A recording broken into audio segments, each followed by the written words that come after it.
Sidelines with Rob Browne. Talk sporty to me.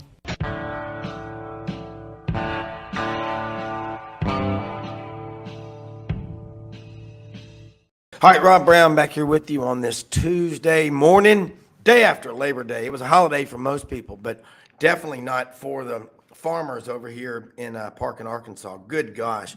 They were cutting all day up until last night when big thunderstorms came in. But, hey, great time of year, man. It is college football season. Dove season has started. Just a great time to live in America, as it always is. We got a lot to cover today. First section, Coach Phillip Lolley will be on with us to offer coach's insight. We're going to break down and just get his thoughts on the games, that some of the bigger games this past weekend. I think the SEC better get its act together quickly. I mean, it's a long season ahead, but in the showdowns, the marquee matchups this weekend, Florida, Thursday night at Utah was a dud for the SEC. Carolina versus Carolina, the battle of who's Carolina. North Carolina soundly defeated South Carolina. And Florida State, 45, LSU 24. Long season to go, but folks, look, Florida State plays good football. Look where they recruit. Look who they recruit. I don't care if they play in the SEC or not. They've got a good program. They are for real. Mike Norvell, I watched this guy build a program at Memphis for 4 years. In his fourth year, they won 12 games and went to the Cotton Bowl. He's an outstanding coach. And you are a fool to discount and think Florida State doesn't play good football. If you're old enough to remember when Florida State was the king of the college football world, basically, for a long time. They're building that program back, and just look at the talent that they have there. All right. So Tennessee did come through for the SEC, 49-13 over Virginia. Now, Virginia's by no means as good as the other teams, as Utah or Florida State or North Carolina. They're not. But that, at least they won that game handily. And I think Joe Milton proved that he can throw the ball long. He can also throw short passes. He can do whatever he wants. He can, stiff arm a player and get a 4-yard gain instead of getting thrown for a loss. So anyway, a second segment, we will be joined by, looking on here right now, Johnny Ballpark Franks is going to be with us. Johnny, all things college football, more Heisman Trophy interviews than anybody, and over 14,000 interviews in his career as a sports media journalist. Hour number 2, Dr. Bill Hardgrave, University of Memphis, checks in. We're going to hear from a president of a university who's connected to presidents and administrators all over the country. What's the likely next move in this expansion game that's going on now? That is a big, big question. And in the fourth segment, Rodney Orr, Tighter Insider, will check in with us. Alabama has a game this weekend against Texas. That'll be huge. Everybody knows what happened last year. It went down to the last play of the game. Alabama got out of there with a close win. They had 5 of those last year, but they still won 11 games. They were 11-2. Any good team, and Alabama is always going to get everybody they plays full 60. That's just the way it is. And to think, well, they weren't very good. They were only 11-2. Yes, they could have lost those games, but they only lost 2 of them. They won the Ole Miss game, held Ole Miss on that last drive. Texas A&M, they held them on the last play. Okay, Texas, they won on a field goal. That's college football, and so I'm looking at the big picture. First weekend, what are we seeing? I mean, what did we see? And what I saw the first weekend in college football was a lot of disorganized dysfunction on the part of the teams. And that's coaches and players. That's everybody doing it together. The coaches can draw up all the plays, but the players still have to execute them. Now you hear coaches will take full responsibility like Brian Kelly did. Said it was a total failure on his part. Well, how do you, when you have that much time to get ready for an opponent, how are you not better prepared? And when we get Coach Lolley on here, we definitely want to ask some questions about, hey, why Harold Perkins is a middle linebacker, not an edge rusher. But let me say this. Coming up, we've got the St. Paul Open, October 2nd, first ever Chickasaw Country Club in Memphis, and that'll be a lot of fun. It is sold out. All the teams are sold out. There's still opportunities for flag sponsors and hole sponsors, and they need cash and donated items in lieu of, if you want to just donate items, you can do that. And that is going to be October 2nd at Chickasaw Country Club, dinner the night before. If you're Catholic or not, you went to St. Paul's, Bishop Byrne, any school, you just want to help a great cause. It's for the Archbishop J. Peter Sarton Scholarship Fund. So it's going to be an awesome event coming up.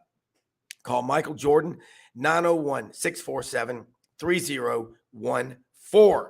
You can get all the information from there. And going to be talking a little bit about the Ronald McDonald House Sporting Clays for Kids shoot coming up. I'm going to be passing information on throughout the show. That is a big, big event coming up in the next, it's about a month. Yeah, 3 weeks. Yeah, it's going to be about 3 weeks. So that is definitely a must event for you to put on your calendar. We'll get into that. But what I'm seeing, the rankings were a joke, like they typically are. I watched Clemson and Duke play last night, and that was, Clemson's got problems, and they struggled last year with their offense, but they won the ACC. And last night, Duke just dominated Clemson. That was hard to watch. And Cade Klubnik was a 5-star recruit out of Austin, Texas. Westlake or South Lake. I get confused. Westlake, South Lake Carroll, Lake Travis. There's so many of these superpower schools out there. But that's the problem. There's so many players in the state of Texas. And golly, Clemson, just no offense. And 2 years ago, when Brent Venables left to go to Oklahoma, and Tony Elliott took the job at Virginia, Dabo, you thought, okay, he's got this. Well, it's not working out offensively that well without Tony Elliott. And he's brought in Lincoln Riley's brother, who was the offensive coordinator at TCU, the team that was, beaten, I think, 65-7 in the national championship game by Georgia. So he's at Clemson now. Wow. That one was hard to watch. Then the big picture. I don't know. Florida State, and I keep asking this question, and I want to get Richmond Weaver on here, who covers the ACC for us, along with Tommy Kane, and say, was Clemson's success due mainly to Clemson just building a great program, which I think it was, but part of it very likely was Florida State being in a recession, the football recession. They were terrible there for a while. Went through some terrible coaches, and after Jimbo Fisher left, and he didn't leave the program in great shape. So look at it like that. And I say to myself, what is Clemson? What's the goal? Dabo, those national championship games in 2015, 2016, 2018, 2019, they seem like a million miles away, but they played in 4 national championship games in a 5-year period. And now you're going to hear people going off the rails about Clemson. And it just shows you how quickly things can change. You win a national championship, and 2 years later, the head coach is fired. That's what happened at Auburn with Gene Chizik in 2012. 2 years later, they had the worst football season in 62 years at Auburn. And next year they played for the national championship with Gus Malzahn. Hey, we're going to do this. We're going to take a break. We're going to be right back and get Coach Phillip Lolley on here with us. We're going to break this stuff down. But I see in college football this year, there's a lot to talk about. But the rankings and a lot of the teams that were picked high, people have not figured out what went on behind the scenes in the portal. They're basing it on, I think, the roster of high school players, and they're not paying attention to the rosters via the transfer portal. Hey, we'll be right back after this.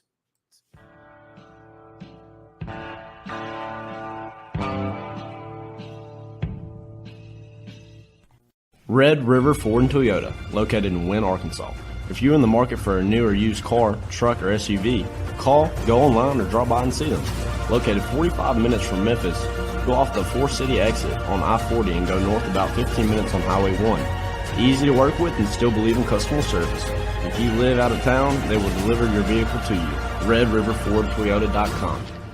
Just see what they can do. Strengthen your seed zone this spring with quality tillage equipment from House Industries. Located in Cherry Valley, Arkansas, House Industries specializes in manufacturing superior equipment that will minimize your downtime and keep you working in the field. To ensure the highest quality control, all design, fabrication, and testing takes place in a 99,000 square foot manufacturing facility located right here in the heart of the Delta. Locate your nearest House equipment dealer online at houseindustriesinc.com. House Industries, breaking ground. Sidelines with Rob Browne. Talk sporty to me.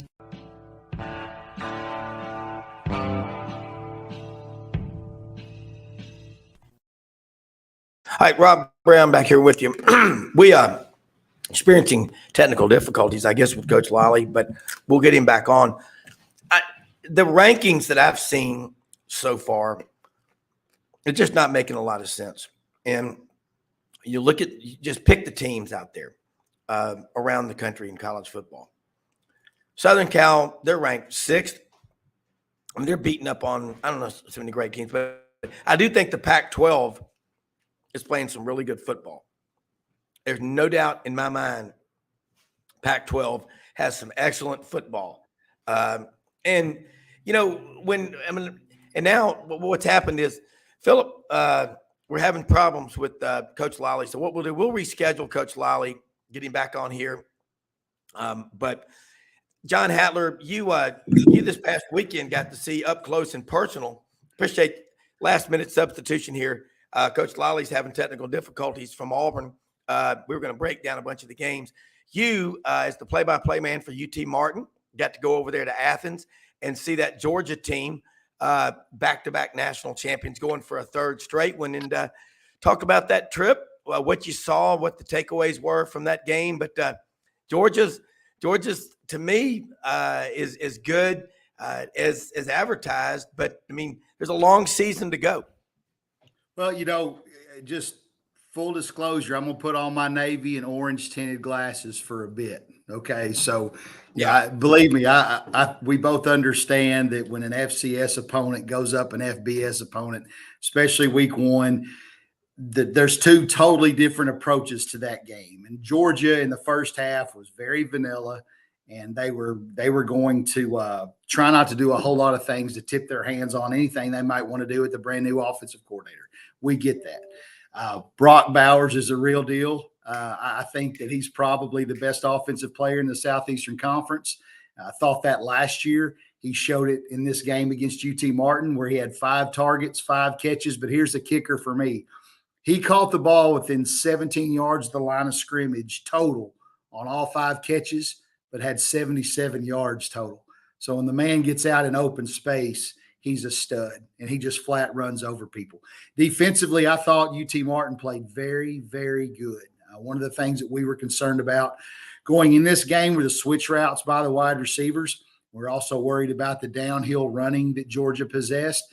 We did a very nice job of keeping the Georgia ball carriers in between the tackles, and we didn't get lost a lot on the big bombs and the switch routes. Of course, Georgia does what Georgia does, made some halftime adjustments and really kind of blew that thing open in the second half. Of course, it was it was 17-0 at the half, and could have made an argument that it could have been 10-0. So, I'm very proud of our team and what we did. But Georgia, man, they're talented. You got to be down on the field before the game when Georgia comes out there and they're warming up. And probably one of the big. I think I read somewhere this is one of the biggest offensive lines in the history of college football. They are huge. They're athletic. We could absolutely do nothing against their secondary. We could not outrun them. We didn't have one kid that could run with those secondary guys for Georgia.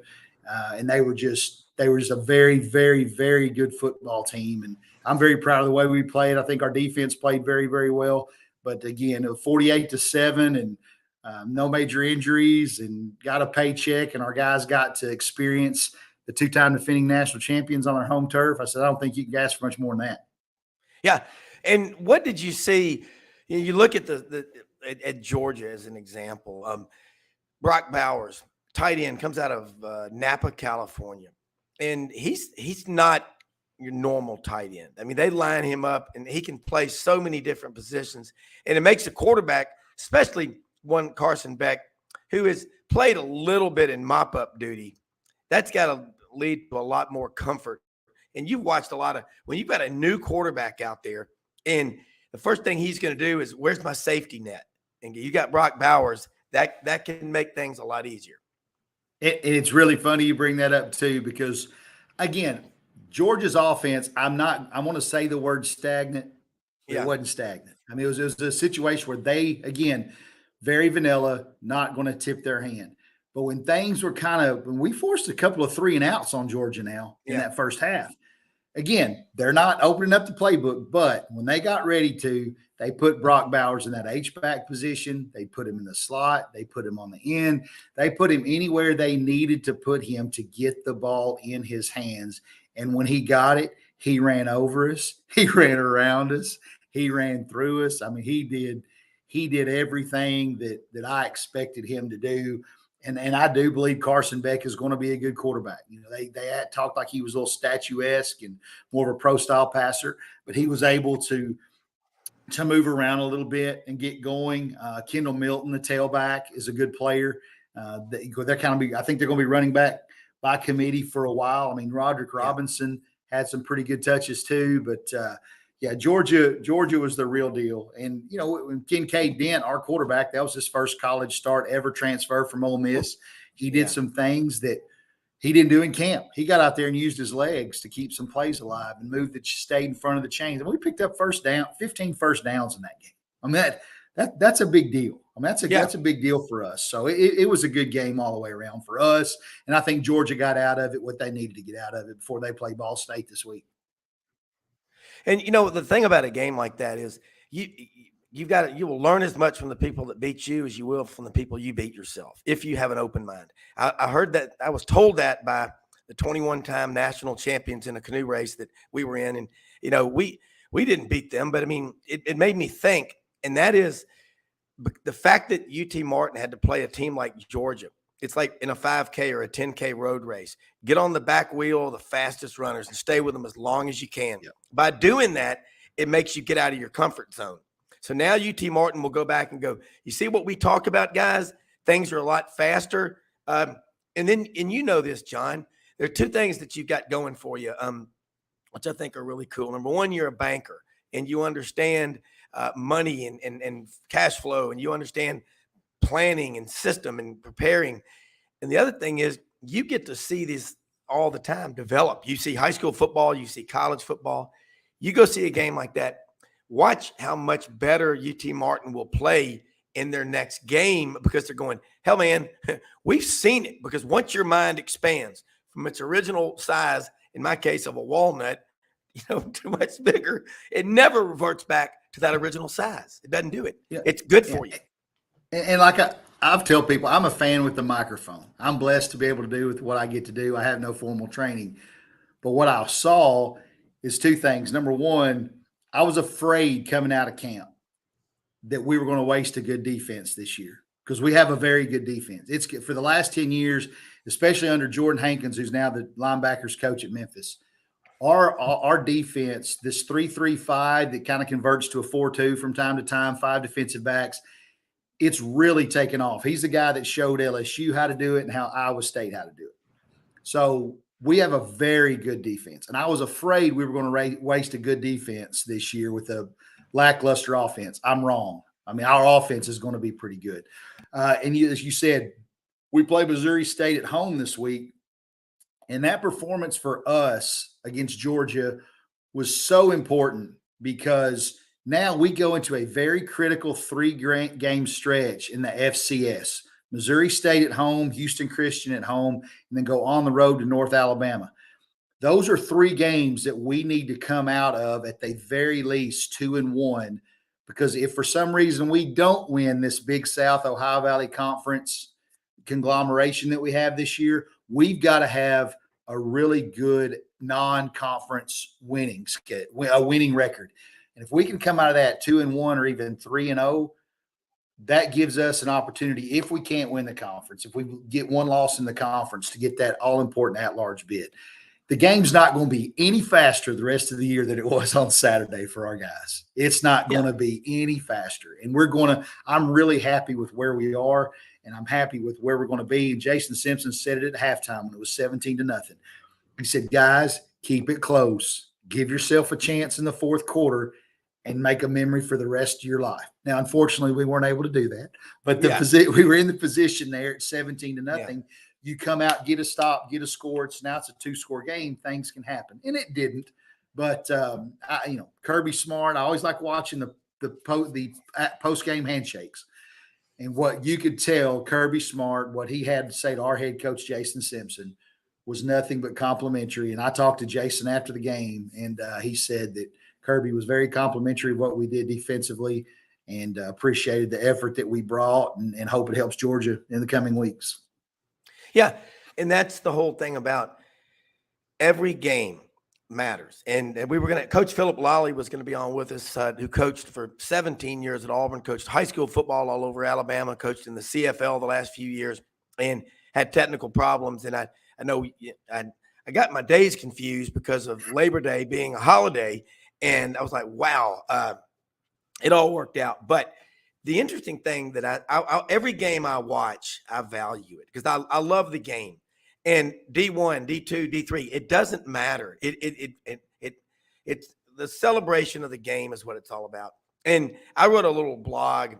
I like that. I text these things out, periodically about what and I'm going to throw this at you. And I wrote this yesterday afternoon, just kind of spur of the moment, but this is kind of my take on the opening weekend of college football season. Besides the sad news about Jimmy Buffett dying, and I got a picture last night of his freshman composite from the Sigma Pi fraternity composite at Auburn, class of 64. It's a great picture of this guy. He looks like, just a regular kid. And James W. Buffett, Mobile, went to McGill High School. And it's just, and Al Sherman, a great friend of mine up in Rogers, Northwest Arkansas, near Fayetteville.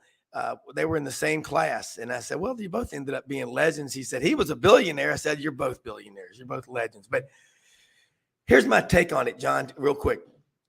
What if the national narrative on college football scheduled a funeral for the game we love so much, and we, the fans, said, hell no, not on my watch. The portal and NIL are going to ruin the game. Fans can stay home and watch their 12-foot TV screens and drink cold beers and road sodas from a cooler in their man cave. Remember these draconian PSAs during the virus? Stay safe, stay home, stay alone, and go broke safely. We, the people, are social animals. We require social interaction with other humans. I've never bought into the narrative that the fans would stay home. If you watched the games on TV this past weekend, or if you were fortunate enough to attend in person, you know that college football and the free market will correct all of this. Remember this, we're Americans. We've been through tough times before, and we're going to get through this. Season ticket sales are breaking records across the country. So please stop taking your marching orders from 6 multinational corporations on 3 city blocks in Manhattan. The rest of America feels differently. I believe in America and love it. God. Hey, look, that was on display at Athens. Yeah. we get there about 2 hours before, and I had I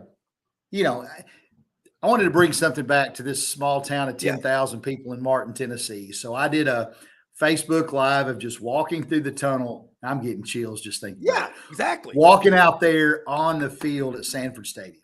Yeah. And I got chills, and I walked at Neyland, Ben Hill Griffin, all these different SEC venues we've been fortunate enough to go play. And you just get to walk in and drink all that in an empty cathedral in the South. I mean, it's like the gladiators going into the Colosseum at Rome. I mean, that's what it's like. It's just you saw it in that movie and it's empty and it's huge and the birds are flying over the top. And an hour before the game started, the student section for Georgia started filing in, and they packed that the northeast end zone, wherever they are, that little corner. They filled it up. Not only did they fill it up, right around the fourth quarter, when the game was essentially over and nothing more was left for time to run off the clock, the students were still there. They were still there. My daughter, freshman at UT Martin, accepted a bid to sorority this week. You said it. We're social animals. We're social creatures. We want to be around other folks. Yeah. And it was on full display at Georgia. I hope that the college experience is back in this country. I hope the Zoom crap is over with. I hope that these college students interact with each other and get back to learning how to communicate with each other. Yeah. And being with each other and learning how to solve problems together and interact. And that's what this country's lost for the last 2.5 years. And I think it's got to get back at the secondary ed level and the college level. And it was on full display at Georgia this week. Yeah, and it was that way at Auburn. I think it was the largest crowd ever. And it was great to see it. It doesn't matter who you're playing. You're going to see your school. I'm an Auburn grad. I don't care who we're playing. If it's Alabama, if it's y'all, or if it's Weber State, I could care less. I'm not going to see that other team. I'm going to see my school, and I'm pulling for whoever they're playing. And I think that Butch Thompson, I love our baseball coach at Auburn. He always says, players can get better as the season goes along. And you as a play-by-play, you get to see calling all these games. You get to see people mature. And you appreciate, like a parent dropping their kid off for their freshman year of college and driving off and kind of being sad and all. Of course, I drove down 2 weeks before school started by myself because I've been going to Auburn since I couldn't remember, but I had to get down there early and I just left. But anyway, you watch these people grow, and all these games that are on TV, they all matter because they keep score, and there are people involved. I think a lot of times the big national narrative forgets we're dealing with real people. And what's going to save college football is that there are enough people smart enough not to pay attention to everything coming off of TV. Because people that, in New York that grew up playing stickball, they don't know college football. They don't know hunting and fishing. They don't know how to gut a deer, skin a buck, run a trot line behind. That's why that song is so strong and so powerful. But when you go to the games, you know what you cherish the most? You see the people who have to really sacrifice to support their school. And they don't have a luxury box. They don't have all, but they go there, and that means a lot to them. Oh, this guy, he never went to school there. So what? It means a lot to him, and he loves that school, and that's special. That's what you no matter what the people on TV say, not that people on TV are all bad. They'll never beat we the people because we own college football. Well, and you've been great to have me on and let me talk about UT Martin. And what you just described, your listeners have an opportunity, whether it's on Twitter, Facebook, or wherever, Google him, Colton Dowell. He was a wide receiver here at UT Martin last year, broke every wide receiving record we had, played in a triple option offense as a wide receiver at high school. Never caught the ball, ever. Well, this young man got drafted in the 7th round by the Tennessee Titans, and he made the roster. Yeah. Okay. So he made the roster for the Tennessee Titans, and everything you read about him is what you just talked about, the maturation of coming to a small school like UT Martin. And he'll tell you time and time again, my goal is to put UT Martin on the map on the national stage because of the experiences that I had going to school there. The same thing with me. I mean, I hold the record for most foul balls retrieved in a 9-inning baseball game in college. That was my claim to fame. So I mean, that's what I did. I set the bid. But I loved, my goal is to steal the other team's logoed baseballs when we go play Louisville or Ole Miss. If I could get one of those in my bat bag, that's what we tried to do. But anyway, but someone like Colton Dow has the opportunity to put our school on the map. And I like to say this all the time: Auburn, Alabama, Starkville, Mississippi, that's Martin, Tennessee on steroids. That's what those two towns are. And so Colton Dow epitomizes everything that you just said about college athletics and trying to get people to do the things. And he's just a wonderful, God-fearing young man who's made the Tennessee Titans. And, the other day at Georgia, there's 53 Georgia players on active rosters. In the NFL, we got one. We got 4 on practice squads. But still, like being Troop we talked about, the goal's still the same, man. Go play at the highest level that you could possibly play. Yeah, in everything you do. Hey, before you go, this is Johnny Ballpark Franks up in Nashville. Incredible. He was a former athletic director at Associate AD at Tennessee State University, but over 14,000 interviews. He's got the record for the most Heisman interviews ever, but just one of the genuinely decent and good people. This is John Hattler, the play-by-play voice for UT Martin. We were just talking about celebrating the great game of college football, and most importantly, the people that play the games. And just remember, before you go off the rails on these guys, they are people, and they're going to be working with you someday. But hey, can I give a compliment to the folks there at Martin? When I was associate AD at Tennessee State, we played in these classics and all over the country. But when I really, of all the places that I could go to during the course of a football season, I always knew when we had a road game at Martin to take on Tennessee Martin, it was going to be about football. It was going to be about the fans. It was going to be about, so it's not like, some of these atmospheres we're seeing in Tallahassee and some of these other places, but it's just true, the sports fan loving their sport. And I always enjoyed those visits because I knew I was going to have a relaxing, fun afternoon with those games. Well, we appreciate that. And, we're still, I've always told folks, as we made that transition to Division I, the 92-93 school year, but we still tried to fund it like it was D2. And we got a great athletic director in Kurt McGuffin now that's taking us to that next level. And I appreciate what you said, because now, as Mr. Franks knows, we're not a doormat anymore in the Ohio Valley Conference, and we're not a doormat on the FCS level nationwide. And that says a lot about where this program's come in the last 30 years. I mean, I actually applied for the AD job at Tennessee Martin. I mean, it's been almost 2 decades ago, but that's how much I thought about where UT Martin was at the time and where I thought UT Martin could go to. I appreciate that. And I will definitely pass those sentiments along.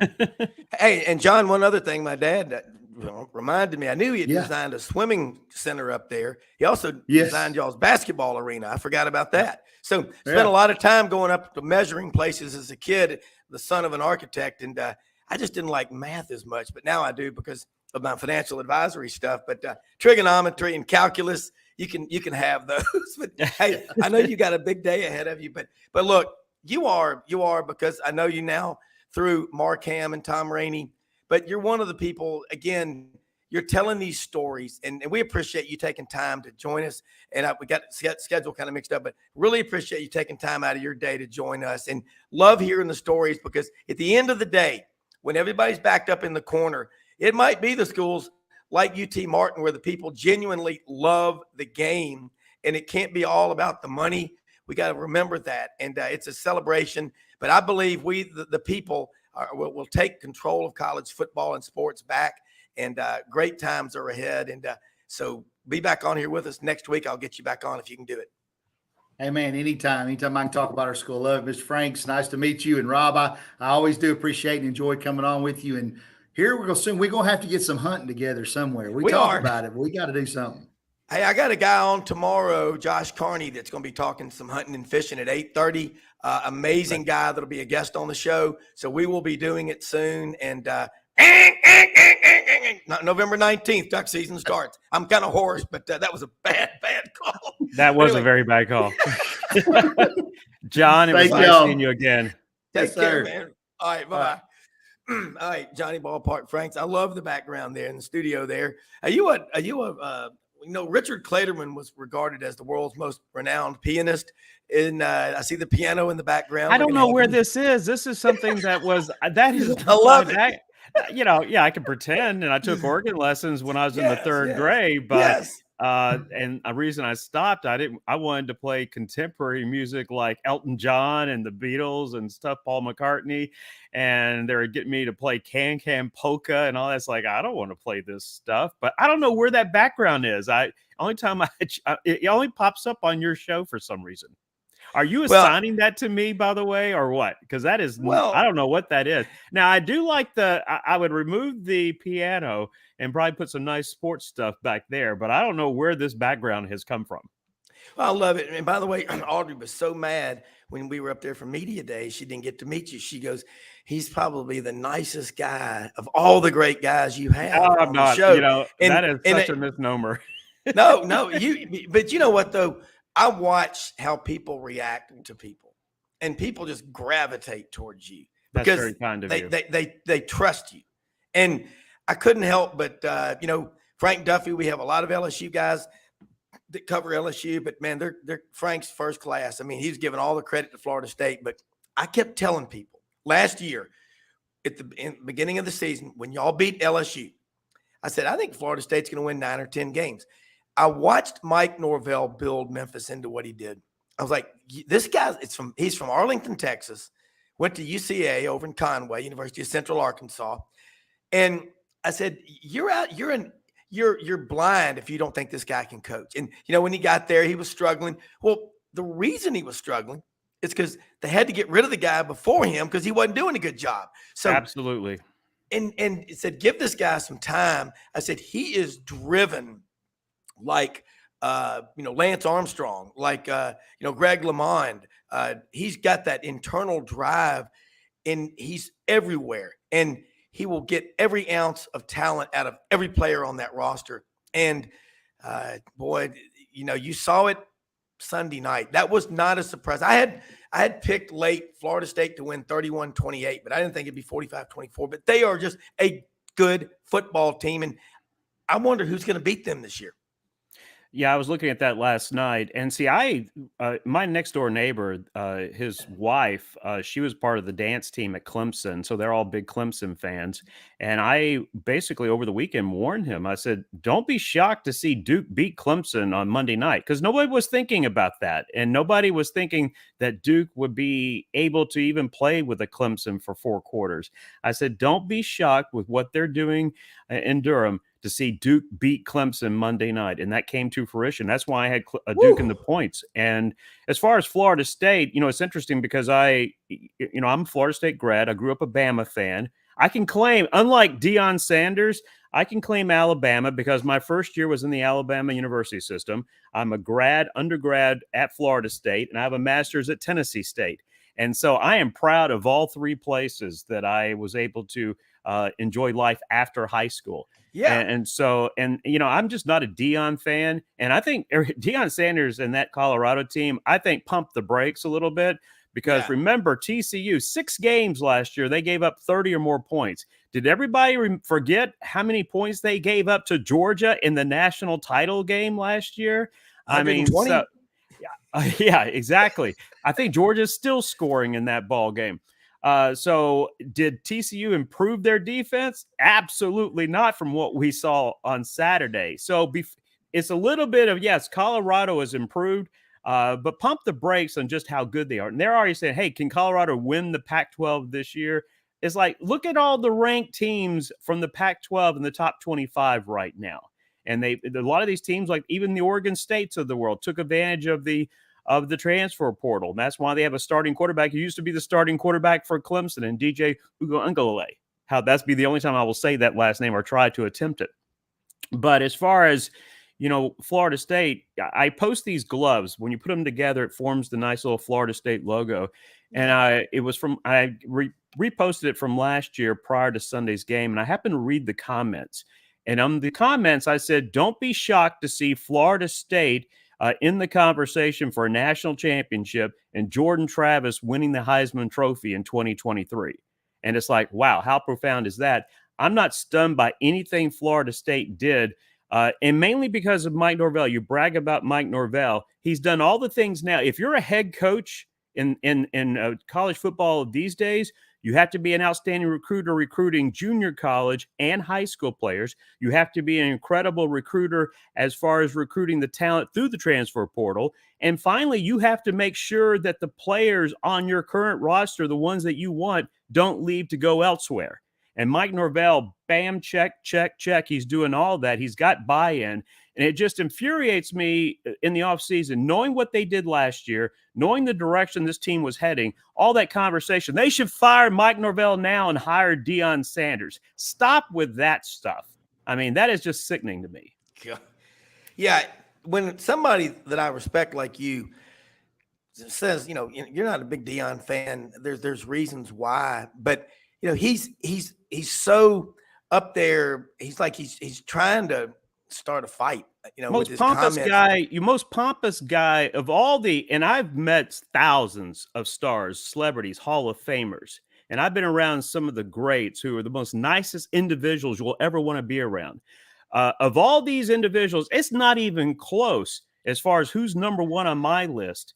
And the only reason Pete Rose hasn't passed him is because at least Pete Rose apologized the next day for being a jerk. I mean, look about Saturday. This should be a celebration for that team and the players. I mean, it was all about Deion. And guess what? He didn't downplay any of that. On the flip side of that, the comments from, Brian Kelly with LSU. If I'm a fan of LSU, is this the guy you really want leading your program, who is dumb enough on his coach's show on Thursday to say we're going to beat the heck out of Florida State? Who does that in college football today? No, nobody. These players heard that. They can pretend, they can say all the right things like, oh no, we didn't hear any of that. They hear everything. And as far as Brian Kelly throwing his team under the bus after that loss on Sunday night, you've got to take full blame. Don't be blaming the players. It's your team, your responsibility, especially now in the second year you are with this program. Dissing Alabama during SEC Media Days. We're trying to be the Georgia of the SEC now. And it's like, okay, how about beating your first opponent? And now you got to worry about Grambling. This is why I said back in August, LSU will begin the year 1-2. I think, yes, they will beat Grambling this weekend. Don't be stunned to see them go into Starkville. And for Mississippi State, its first home game, SEC, as far as SEC home game, for them to be fired up and beating LSU in week 3. Yeah, Johnny, and this is some information coming in right now from someone who used to have to interview Deion. He said he was the same way with the Dallas Cowboys. He said he was difficult to ever get a regular interview with. He always had an edge. I've never seen a coach after a game talk about look, I love my children, Johnny, more than anything in this world. I love them. But if they were on my team, there would be absolutely no favoritism toward them. I would be harder on them than anyone. You've got to always remember that. You cannot do, and it was all about him and just going off on every reporter. Yeah, you wasn't with me. You wasn't with. It was. We're not awful. supposed to be. You're not supposed to be a cheerleader for a team you're covering. That's right. And I was just appalled about him and just. It was absolutely, you're right. Again, if for you to come out, because I know you were close to Coach Bobby Bowden. Very much so. And like I said, I still remember 1976 in March when I went over for the day with my dad to Tallahassee. They had just hired him, and they were talking about their vision of building facilities and everything. And they delivered. They delivered on that promise. Florida State, I will say this. When they're good in football, it's fun for college football because God Almighty, man, that is and people can say what they want about the ACC and the fans. The Florida State fans are SEC fans. They're the same fans. Frank Duffy was talking about being down there in the RV park out there in Orlando for the game. He said there was Florida State fans all around him. They had a great time. He goes, they are just as passionate as we are. They want to win just like SEC schools do. I think, folks, before you pronounce them dead, the ACC with North Carolina's big win, Florida State, Clemson, they'll figure something out. They better. But look, as soon as you think that you've got the greatest conference and no one can touch you, you better watch out. Because Mike Norvell, I've said this the whole time, believe in this guy. He is an elite, dynamic coach. And Florida State can win in recruiting by default. Look where they're located. It's a gorgeous campus. And, it is. I mean, gorgeous. You don't have to. I mean, you could be laying out and working on your tan in December there. And as far as these players walking around campus, they notice these kind of things. So, yeah, it's a great recruiting tool. But mainly, these players want to know that they can play at the next level if they perform well in Tallahassee, and they're going to be getting that. And then I mean, look at how many viewers paid attention to the Florida State LSU game. And tell me, I mean, I can tell you right now, it wasn't just because it was LSU. Florida State is a draw no matter what. And thanks to Bobby Bowden and what they were able to do, where they weren't afraid to play anybody. And that's how Bobby Bowden built that tradition in Tallahassee, by going on the road and beating Ohio State, Nebraska, Notre Dame. The list goes on and on and on. He was never balking or running away from playing anybody. He loved that challenge, just like today's world as far as college football players. Although coaches want to get their bonus money and make sure their teams are bowl eligible, players want to be challenged week in and week out at any level as far as college football is concerned. Yeah, and here's a comment from a listener with Dion. The blank ESPNs of the world were promoting him all weekend with their headlines. And, that was the story. I was like, no, I'm sorry. That was not the story. And I'm again, I love that comment. And because I agree with him, it's that it's always about him, throwing champagne or whatever on Tim McCarver's head when he was interviewing him. I mean, I'm kind of partial to Tim. He went to my high school, Christian Brothers High School in Memphis, and, was related to my friend Steve Phelan and a lot of great people and Michael Jordan, but it's always been about him. And he is I mean, to me, I'm sorry, he's never changed. If you've ever spent any kind of time when, he's just, good luck. And look, players want the attention too. And so, and I thought, going back the way he handled, getting rid of everybody on his roster at Colorado, I mean, when I hear coaches talking about, I want to get my guys in, if you're taking the job as head coach of any program in the country, once you say yes and once you sign on that dotted line, those players are your players also. Correct. And they didn't do anything wrong. I mean, they, when Colorado offered them a scholarship, they accepted it. They played to the best of their abilities. I just thought it was very rude. And that whole administration, that whole ways of handling, I mean, for someone who talk about the fact, wearing his Christianity and his faith and his belief on his sleeve, that was not acting any type of Christian manner in my eyes. Right. So I'm sorry. Stop with the hype and all of that. I mean, college sports and college football is bigger than that. And once again, it's still about the football players. It's about the fans who give the money, who buy the tickets, who support these programs. And as I always told our players and even our coaches, I dealt with some difficult coaches in my time as well. But I always reminded them that university was here a long time before you ever got there. They were doing things and accomplishing things long time before you got there. And guess what? That university will be there a long time after you leave and after your final breath on earth. Yeah, that's the great one. They were here a long time before you got here, 131 years. If you're a freshman at Florida, at any SEC school, and I know Florida State didn't start playing football until like 1948, but still, they have incredible tradition in the time that they've been around. When, the coach that preceded Bobby Bowden, we all know that household name, Darryl Muldrow. We all know that. I But mean, they almost beat an Alabama team that went on to play for a national championship that year. They had Alabama on the ropes in Tuscaloosa before Alabama managed a safety and 2 field goals to win 8-7. So even in those bad Florida State Wow. teams, they almost shocked Alabama in Tuscaloosa during the early 70s. Well, yeah, and that's again the people that don't know Florida State history.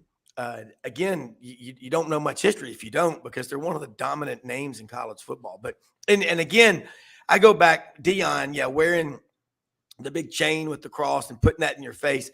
You know, my dad's always told me, he said, boy, I get kind of wary of people when they start telling me what a good Christian they are. You know, I mean, I don't think you need to tell me. I should be able to see it in your actions and how you treat people. And I think that's the reality that I'm getting to here, is that he is so edgy and so in your face. Wait until they get beat real badly and have a losing streak, because it's coming. He'll be intolerable. He probably won't even come to the press conference. Will it be his fault? No, absolutely not. Thank you. And by the way, he'll protect his 2 kids, though. He'll protect his 2 sons. Yeah, we'll see how this all plays out. As far as picking them, can they be bowl eligible this year? Absolutely. But remember, I just remind everybody that TCU defense, look what they gave up against Georgia. The fact that they were awful in half of their games last year. Yeah. It's like, look at all those busted plays. It wasn't necessarily what Colorado was doing too. It's also what TCU was not doing, wrapping up and tackling. Yeah. Well, you looked at the LSU Florida State game, and Frank Duffy commented there was a lot of leaning on the part of the LSU players in the second half and kind of arm tackling, pushing with their arms. Florida State, Jordan Travis is a really good quarterback. Absolutely. Mike Norvell can get through to his quarterbacks, and they play like look how intense and wired. I don't think Norvell is 40 years old yet. He's like a kid. He's so excited, and that energy, it feeds to his players. And when they get back to Doak S. Campbell Stadium, when Chief Osceola comes out on Renegade and throws that spear at the 50 for the next game, I mean, you won't be able to get a ticket. It's Florida State. You've woken the sleeping giant, I believe. And it's not just because of this game. It's the way they ended last year. Didn't they win 5 or 6 in a row?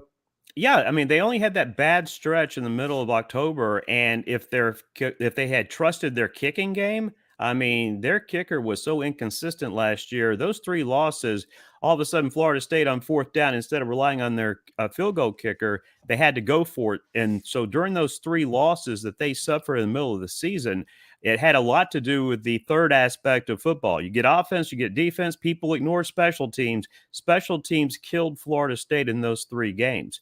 But as far as what Florida State is capable of doing, I mean, I watched so many games over the weekend. Did you see any team better than Florida State over the weekend? No. I know it's just week 1, and there's still a lot of games to be played. And Clemson, yes, they get beat by 21 by Duke, but say they don't fumble inside the 10. That's a different score, probably a different outcome in that game last night. So before you go, okay, Florida State's just going to cruise during this season, I mean, first things first, let's just make sure that they can take care of business against the Southern Miss team that they're playing. And they do have to go into and play at Clemson. It could be the first of 2 meetings for Florida State against Clemson this year, because they've done away with the divisions.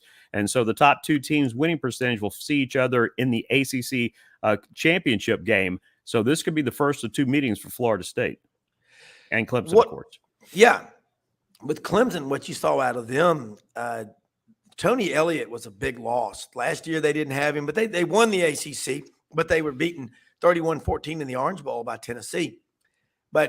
And also Brent Venables being gone to Oklahoma. And Dabo has not taken full advantage of the transfer portal. And that's the other part of it. You're going to have to do that if you want to be successful as far as in college football, especially the Power 5 conferences. You're going to have to be able to be good with the transfer portal. I mean, and that's something that Dabo's, and I appreciate Dabo Swinney being old school, But, you got to adjust. You got to adjust with name, image, and likeness. And you have to adjust with the transfer portal if you want to remain successful at the Division I, Power 5 conference level. Yeah. And you look around at Georgia doesn't do it that much. I mean, those guys, Carson Beck, Kirby Smart in his press conference when he announced him as the starter, said, how long has he been here? 2, 3, I guess 3 years. He goes, he's just, a product of what we are. And that's what you want your guys to do. But Johnny, you and I both know, and everybody listening with any gray brain matter, guys have always transferred. It's just that it gets a lot more publicity now. Isn't that kind of what the portal really is? Well, yeah, because you don't have to sit out. I mean, now we have the same rules as coaches have as far as, if they leave a program, they could be talking to you, Rob, and saying, hey, you're going to be certainly in that hunt to be my starting safety next year. And then, oh, wait, I have a phone call. Can you stay right here at the dinner table? I'm going to go take a phone call. Tommy Tuberville. Yeah. I'm going to go take a phone call and never come back. Yeah. And by the way, Tommy Tuberville did that.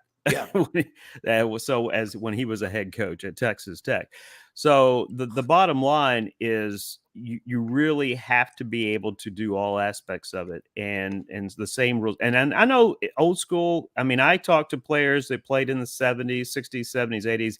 They're not big fans of this. Now, they don't want to get the hate mail and the hate tweets and all of that. They don't like this what we see as college football today. But it is what it is. And so, until things change the next 10 years where you have the haves and the have-nots, I don't see, you better be able to adjust what these new rules are. Well, you think about it, what's going on in all the NIL and the transfer portal and all, it's a lot of noise. But once the games start, and I was in Auburn for the game Saturday against UMass, I wouldn't care who they were playing. It was a packed stadium. The student section was nuts. They were playing Skinner before the game, Freebird. It was a lot of Buffett, by the way. Buffett, freshman class of 1964 at Auburn, Sigma Pi. And someone sent a picture of his composite, and it said on there, they send you off to college to gain a little knowledge, but all you want to do is learn how to score by his picture. That's that's the line in one of his famous songs. I was at the opening of his casino in Biloxi. He put on a concert there as they opened the casino back in 2012, if I'm not mistaken. And I've been watching and going to Jimmy Buffett concerts since the late 70s, and so he'll be sorely missed. He will be, and it was just great to see people so hungry for college football because all the distractions and all like that. But I really respect your take on Deion. And it's not just you, but it's some of the other people like Philip Marshall said, I remember talking to him 1988 before the Auburn game in the Sugar Bowl. He goes, he's never changed. It's always about him. And it's not about you, Deion. It's about your team. And those players are your Johnny, I love that take on it. Who are you going to be talking to on the ump? I know that today's Tuesday. I'm getting confused because we had yesterday took off. Yeah, I have a special, usually it's every Monday from 5 to 7 Central Time in the afternoons. I'm going to have a special show tomorrow just because of no show yesterday. And I'm working on a couple of high guests. I will sometime, hopefully this month, have Steve Spurrier on my show. Awesome. I've never had him on my show, and he would certainly be another check as far as a Heisman Trophy winner who has not appeared on my show. And I'm working to get Peter Warwick on my show as well, the former Florida State grad and great. So, it's being the Wednesday thing. I'm kind of like wanting to get through the weekend to see exactly where we are in the football world. But one of the things with that many guests, you can always expect one or two legends each and every Monday. Well, again, over 14,000 interviews. That's the beautiful part of it and stuff. But I like to. I was, I didn't even realize this when it was happening. I've slowed down now. I'm not doing the 5 or 6 shows a week, so I'm only doing the weekly show as I work on my writing career. And I was going back during SEC media days, and a lot of it had to do with just being patient, being in the right place at the right time. It's one thing to interview these. Every school sends 3 players, so 42 players. It's another thing to, as you well know, to be in a situation to have one-on-one interviews with players. And it was so cool knowing, because of my patience and being nice to the handlers, I was able to get 6 of the top 100 players on the ESPN top 100 list with one-on-one interviews. I had a chance to talk with Joe Milton by ourselves and Spencer Rattler and the 3 players from Alabama who are also on the list, including Dallas Turner and Kool-Aid McKinstry and J.C. Latham. And the fact that I was patient and was able to get Georgia's tight end Brock Bowers, who's number 2 on that list right behind Caleb Williams. After all these years, after all these interviews, I never get tired of those moments because you just don't know what you're going to get in these interviews. And I'm actually one of those individuals that love to ask the questions and then just pay attention to what they're saying. And for those that don't look in that world or live in that world, I see like the 30 plus radio stations, and very few of them have a lot of the players stop by. And to me, it's just because, and you can say, I don't want to hear, a player's only going to say yak, yak, yak. You know what that means to me? It means you're too lazy and too set in your ways to actually make the effort to have a relationship with these schools to be able to get these players on your show. That's what you're telling me. Yeah, that's what they are telling you. And Johnny, you're absolutely right. And when Dan Matthews, great guest of ours on the show, executive producer for Chuck Oliver's show, Southern Sports Today. And now he's back out in Houston, but he always says, get the ball in the hands of your guests and let them run with it. Absolutely. And look, and I should be a private investigator because, I wanted to have Dre Kirkpatrick on my show, and I didn't have his number, I played around and was able to locate him. I located him, or if I don't find them directly, I find people who know them, and at least they will be asked. So it's one of those things that to me is the hunt is probably just as much fun as having these individuals on my show, just being able to not rely on somebody just giving somebody to me, but actually making the effort to hunt individuals down to get them on the show. Yeah. Johnny, look, man, always love having you on here and look forward to visiting with you hopefully next week. But incredible takes and insight. We're going to take a quick break. We're going to be right back with University of Memphis President Dr. Bill Hardgrave and talk about what's next in college realignment. What's the next logical move for the University of Memphis? He talks to people all around the country. We'll be back right after this quick message. Unbelievably, every 2 minutes in our communities, a child is either bought or sold for sex. I am Ari Dickey, board member for the Nashville Anti-Human Trafficking Coalition. Join me and millions of others in our fight against human trafficking and for its victims by helping to educate the most vulnerable among us, our middle and high school students. Go to nhtcoalition.org, become a partner, and help keep our families safe, because none of God's children are for sale.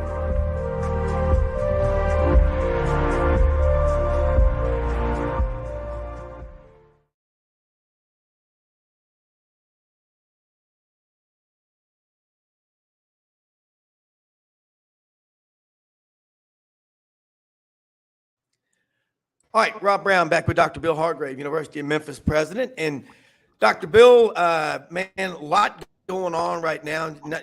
This summer, just nothing really happening, just nothing to see here. Keep driving along, keep the traffic flowing. I'll tell you what, man, I was at the Touchdown Club in Memphis last Monday, and it was a lot of fun. And I was like, well, I wish I could bring you out there. The bottom line is University of Memphis, you've been there now as the president you're in your 17th month there. Lots happening. You talk to people all over the country. And I think I go back 22 years ago when the Grizzlies were, they may be coming to Memphis. Oh, nobody will support them. It's Memphis, blah, blah, blah. And look at that. Now you can't get a ticket. And it's almost like you look at the University of Memphis, but you don't realize what Cincinnati did, what UCF did, what Houston did. Every school has to do something, but it takes everybody getting together. We can't, Mother Teresa's right. We can all do something. We can't do everything, but what's the best way for people to support you and what you're trying to do with the University of Memphis, and where's the next step?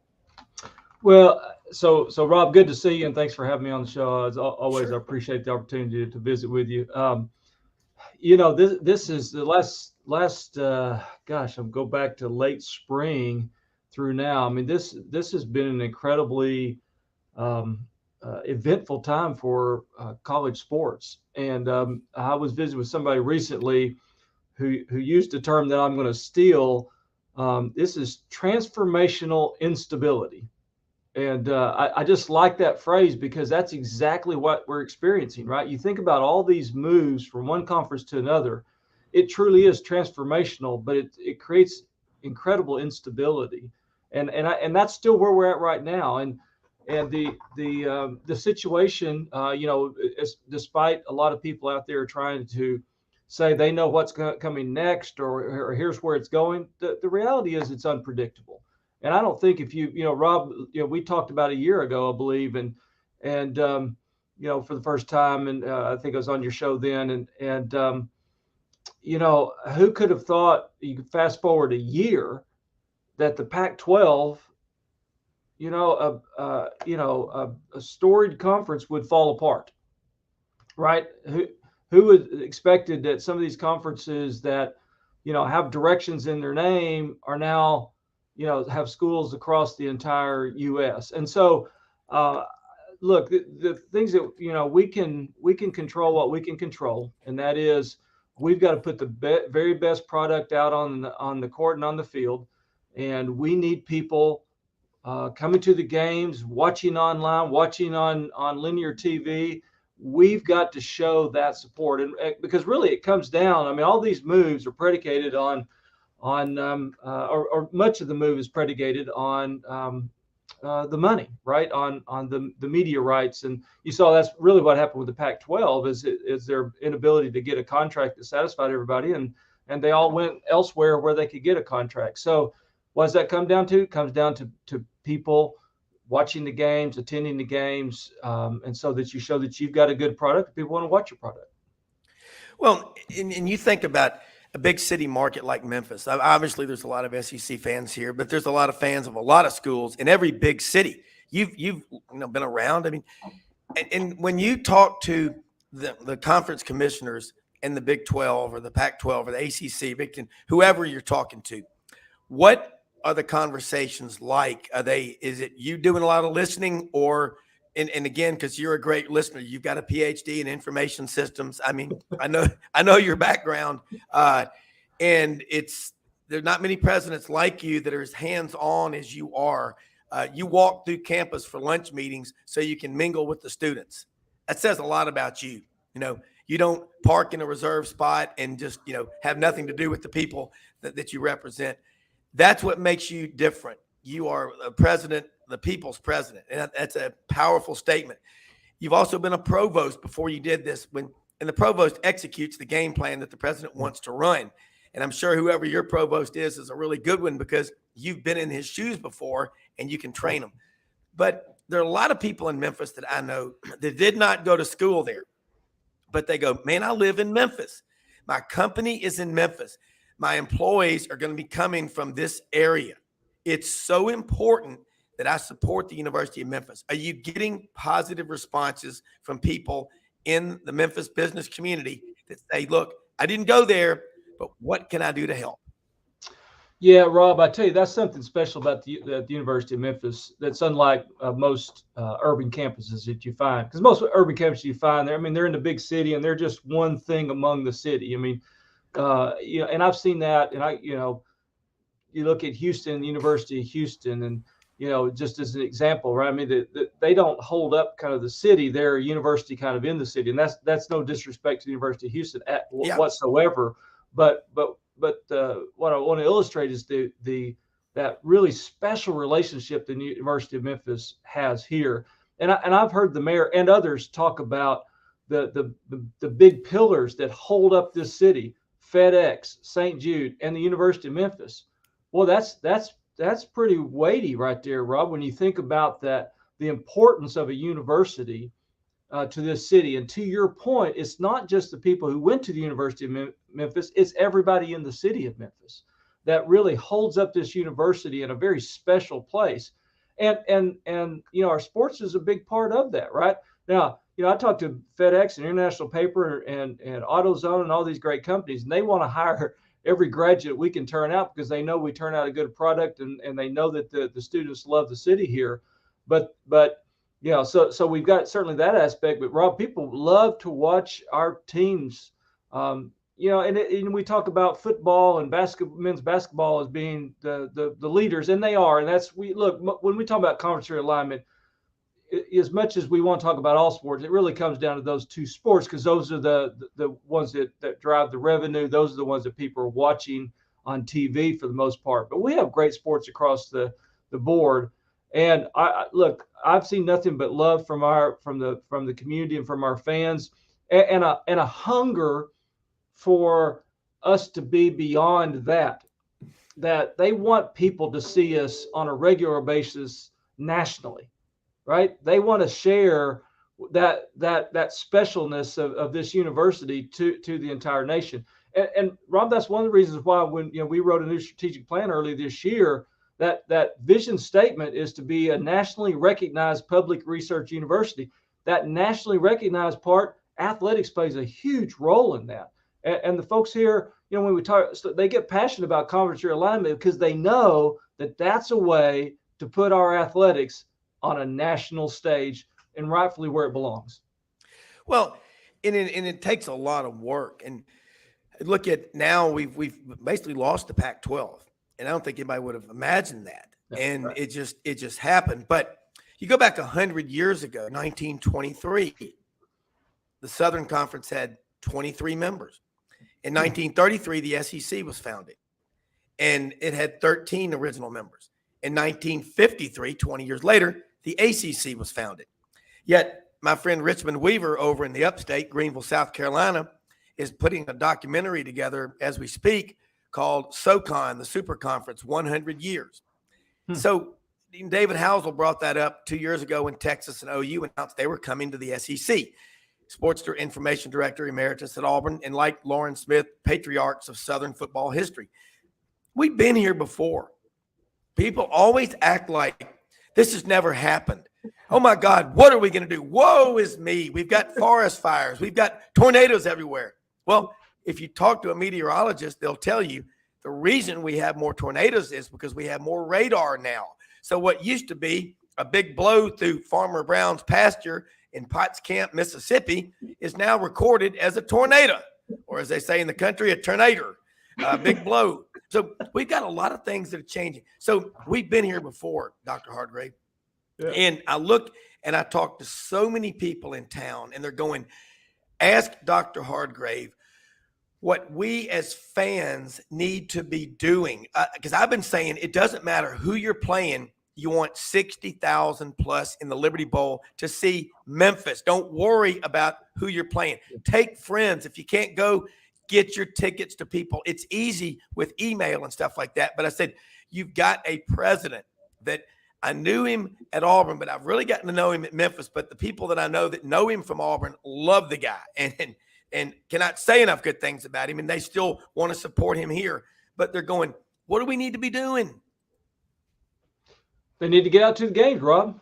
I mean, it's almost that simple. They got to get out to the games. We had our first football game this Saturday against Bethune-Cookman. Our team looked good. I mean, Coach Silverfield says obviously there's some things we got to work on. Rhonda and I, my wife and I, we spent 2 hours out at the tailgating area, walking around and visiting with folks. Right? Yeah.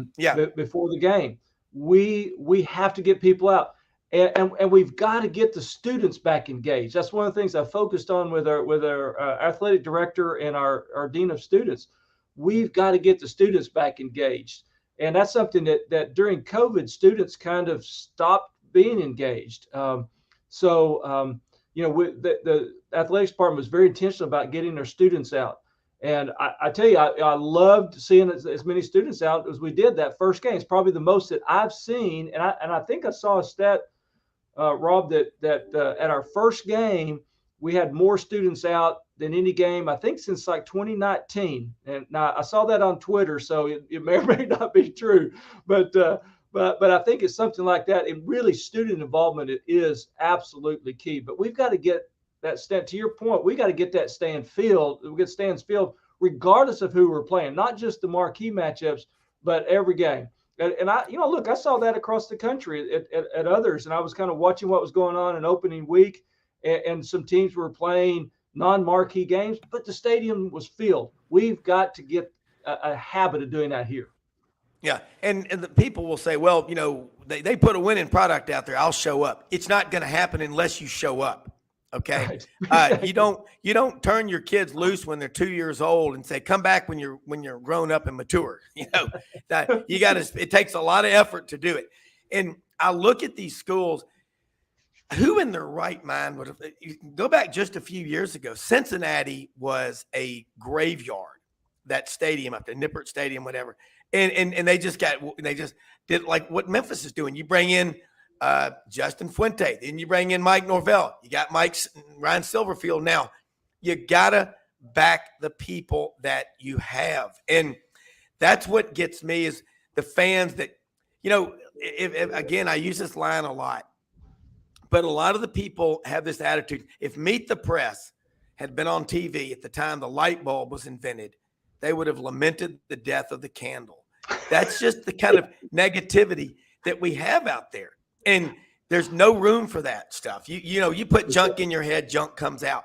So if I'm Memphis, I'm saying, look, guys, we got to fill this stadium up. If we fill the stadium up and we start packing this stadium, regardless of the opponent, we're going to get the notice around the country. They're going to go, God, look at those crowds. And they're there supporting a team. Let's say they lost 3 games or 4 games. That's what you want to see is this loyal, rabid fan base. And folks, if you can do it, go and just take a friend. It's like the referral. Cold calling is revenge for not asking for enough referrals. Take friends with you to the games, the tailgating. We're not going to the games just for the games. We're social animals. We want to see other people. Yep, Rob, 100%. And we've also got to get that. We know the stadium needs to be renovated, and that's coming. The governor and the Tennessee General Assembly was very kind to the city to put money toward that. We need to get the mayor's office to get it on the city council agenda so that we can get these renovations started in January, so that we not only have a stadium that's good capacity, but really a nice state-of-the-art stadium for people to come and enjoy. We got to keep getting people out. But I tell you what, that when we renovate that stadium, I hope people would want to come out just to see the stadium and how nice it's going to be. And that's the thing. You're hearing 150 to 200 million dollars is what I remember hearing that again from Simmons First Bank. Is that all for the Liberty Bowl, or is that partly for the FedEx Forum? I know Governor Bill Lee, mechanical engineer from a good school, is you. Here's something about you that I love, and because as a kid I used to go with my dad, being an architect, up to the state capitol a lot and just walk the halls. And he'd go, boy, I know you like to talk a lot, but just listen.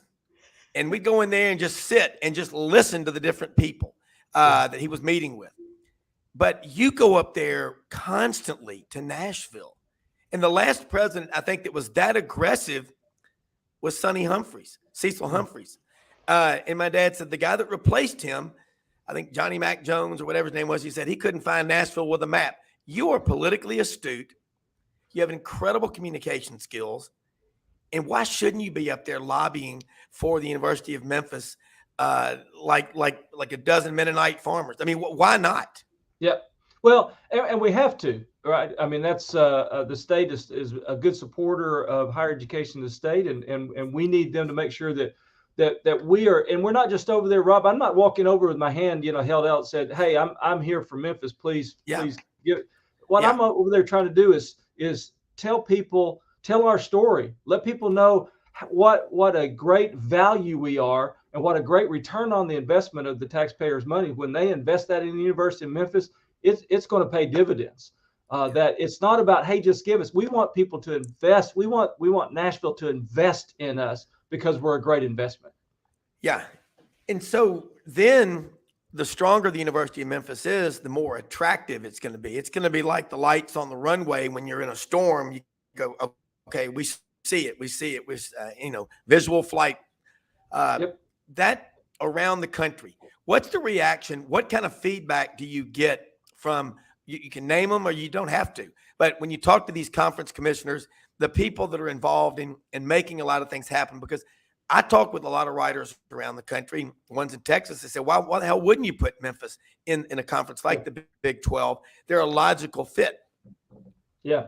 Well, so Rob, one of the things that most people don't realize, I know you do, but most people don't, is that they think that the commissioners make the decisions about who gets in and who doesn't get in, or who gets an invite or who doesn't get an invite, because the commissioners are the face of that conference. But it's the presidents and the chancellors of these universities who are making that decision. So my job as a president is to make sure that I have good communication with presidents and chancellors all over the country, and especially these conferences, these top conferences. They need to know who we are, and they need to know who we are academically as well as athletically, right? The athletic side, we tend to focus on that, but we have to keep in mind when somebody gets an invitation to a conference, they're inviting in not just the athletics, but the academic side. And if you don't have the academic chops to match up what's going on in that conference, that can be a negative. So that's why we're working very hard, not just on making sure that we've got a good product on the field and on the court, but that we've got a good product academically.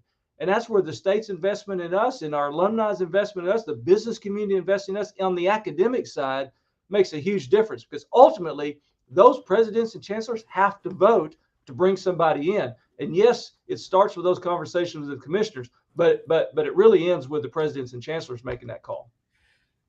Dr. Bill, October 5th, 2013, largest single gift in American college history, Raymond Harbert, $55 million. You helped make that happen as the dean of the College of Business. I remember, I know Mr. Louder loves you. Brought you back. Yeah. After 17 years at Arkansas. You're from Clarksville, Arkansas. Yep. You got you are the American dream, man. I love it. Everybody in your family, got out of high school about 10th grade, went and worked in factories, and you finished. And you know what? People do what they have to do. Right. But you went out there, you worked your tail off. You got a PhD in information systems from Oklahoma State. You were at Arkansas for 17 years. And one of the greatest presidents Auburn's ever had, Dr. James Martin, had been at Arkansas.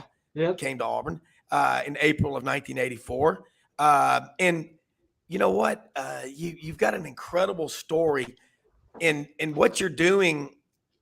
You just nailed it. It's the commissioners are the face of the conference, but it's the presidents. You know how to read a room. It's like I say about my son, Wilson. My wife says he can walk in a room and read it. He can figure out, all right, what do I need to do? That's a gift. That's a skill. It's a God-given talent that you have. Let's talk about those meetings with presidents around the country, because and also the accomplishments that you've made in terms of the academics, the things you want to get improved at Memphis. How's that going? Well, and let me then go back. When I came in April 22, that was about a year after there was that shuffling that went on in the Big 12, where they took 3 of the AAC schools. So in the first month I was on the job, me and my board chair and the athletic director went and visited some presidents of the Big 12. And I sat down with some of these key presidents, and I said, look, I know University of Memphis had to have been in the conversation when there was a reshuffling, a year or so ago. Tell me what was in that discussion. I didn't ask them, hey, why didn't we get in? I said, tell me about the conversation. What was the nature of that conversation? There were 3 things that was consistently mentioned. One was our stadium was not where it needed to be a Big 12 stadium. Okay, fair enough. That's why we worked we worked with the city, and I love our city for their aggressiveness going to the governor and the General Assembly. But that's why that was so important. The next one was that academically we were not where we needed to be. Well, since that time we've attained R1 status, which puts us among the top 150 schools in the country in research. We continue to work on that academic side that I just mentioned earlier, how important that is. The third thing at that time, if you remember back in that 21-22 time period, was when they were talking about all the issues with the basketball team, and people were even floating the idea, oh, there's death penalty coming this way. Well, we got past that, Rob, and and got that behind us. So we those hurdles that were talked about in 21, we made sure we understood what they were so we could address them. Now, so we know what that was in 21. Now it's just a matter of how do we position ourselves, in viewership and getting people to come out, getting our students involved academically. How do we continue to get better? And that's really the genesis behind that strategic plan of that vision statement to be a nationally recognized public research university. So, academically, you've got a really good engineering and business. And my friend Joel Johnson, Burke Hole Engineering, has done a lot of work on that campus. And you ain't going to find anybody that loves University of Memphis like him, and David Aquadro and Tom Dorian and Bobby John, David Baker. I know so many Memphis people. Don Hudson is one of my mentors, and he's on the board of visitors. Yep. So many people that love this school. And David Hager. I mean, and I got a lot of my friends that are in their late 30s and early 40s, and they're going, we would love to talk to Dr. Hardgrave about our crowd. I mean, these are guys that they never miss a game. Yeah. They're always there. Tom Dorian played football there in the early 80s. He's my insurance agent. And Bobby Johns in my Curcio group, David Baker, they don't miss a game. They are there to see Memphis play. And you've got people like that. So financially, what do people need to be doing? Who do they reach out to support the University of Memphis? Because, people can't just randomly throw a check out there and hope it ends up in the right place. What do you recommend people do that live in Memphis, that have businesses here, whether their affiliation is or not, they want to support you? Well, our greatest needs, Rob, in a couple of areas. One is, scholarships continues to be very important, especially for the student body that we really serve. Half of our students are Pell eligible, Rob, which means that their families live below the poverty level, and those students struggle, right, to afford school. We still need help with getting those students to school. We've got to find ways to, through what are called professorships and endowed chairs, to attract and retain the very best faculty. Because without the very best faculty, we can't put the very best programs out there. And then on the athletics side, it's the name of the game right now is NIL, and we need people supporting our athletics program, but we also need people helping us on the NIL side of the house, because again, that's when we talk about putting the very best product on the field and on the court. Right now, it's NIL is a huge difference in being able to do that. Have you looked at a populist movement? I mean, getting people to subscribe like $15 a month, you get 50,000 people giving X number of that's one way to do it, because I know people always look at a handful of people doing most of the lifting. What about $5 beer at games? I mean, I know that's crazy to do it. Somebody would have to be underwriting or subsidizing that, but making the games the place to be. Tailgating. After 9/11. It seemed like the Burgermeister was out there. There would be no more fun of any kind on campuses. What about inviting the people back to campus and or to game day, to the Liberty Bowl? That's a cool area, Tiger Lane and all, and just make it more accessible, and maybe block off some streets and just have street parties with bands and DJs and stuff like that. But something to where it's fun for the entire family. I sound like some theme park or something, but moms like it too. But yeah, Rob, you're 100% right. And, I part of the renovations is to make the halo around the stadium there a more active place. Because right now, it's kind of, I don't know the last time you were over at the stadium, but it's kind of locked off, this halo around it. You can't, you kind of have to be away from the stadium. We want to get people up close and activate that halo and get people out there tailgating. I will say this, and a shout out to all of our fans and friends who came out, that the tailgating on Saturdays before the Bethune-Cookman game, I was so pleasantly surprised at the number of people that were out there for that first game. It was awesome, and I'd love to see that and more every game. But we had a lot of people come out. It was a beautiful day in Memphis for tailgating, and people showed up. And I hope we see that every game. Well, you know what? When you've got a president that's as visible as you are, that's out front saying, hey, look, man, you all want this big conference, we got to have your support. And I would keep asking them for it and let them know, because, nothing's more deceptive than an obvious clue. And the obvious clue is start packing the Liberty Bowl stadium and whatever y'all can do to make it more fun. But I know a lot of people that want to help. And I think, so tell people again, I know we got to go. You're on a tight schedule. How do they contact your office? Do they reach out to you and get involved and start writing checks? Because it will not happen without a populist uprising of the fans and the people that live in Memphis and care about that school. Well, that's right. Hey, and people can reach out to me.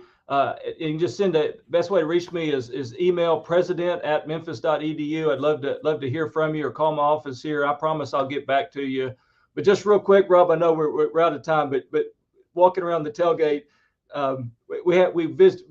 Rhonda and I visit with a lot of people. We basically just walk up and down, and this serves to indicate, what people understand of our jobs is, Rhonda and I were at this one tailgate, and they offered her homemade peach ice cream, and they offered me a shot of whiskey. So that's love it. I love that. Dr. Hardgrave, let me just put this in perspective, what you just said. You're walking around talking to the fans at the tailgates before the game. Yes, sir. I'm going to tell you how many other times I've heard of a president doing that before a game. Never. I love what you do. You are the people's president, because that's what you got to be doing. And I've always said this. Hey, if you're a coach, after the game, go out and visit with the fans. You're here to support them. The more, Dr. Hardgrave, the more you keep doing this and going to these tailgates and walking around, you and Rhonda, that's why people love you that have worked with you in the past. That's why Mr. Louder at Auburn has so much respect for you and so much love for you. And again, put things in perspective. Your track record from 2010 to 17, you increased enrollment in the College of Business at Auburn by 47%. Last spring, Maury Gaston sent me a thing begrudgingly as an engineering school grad. He said, congratulations to Bill Hardgrave, Dr. Bill.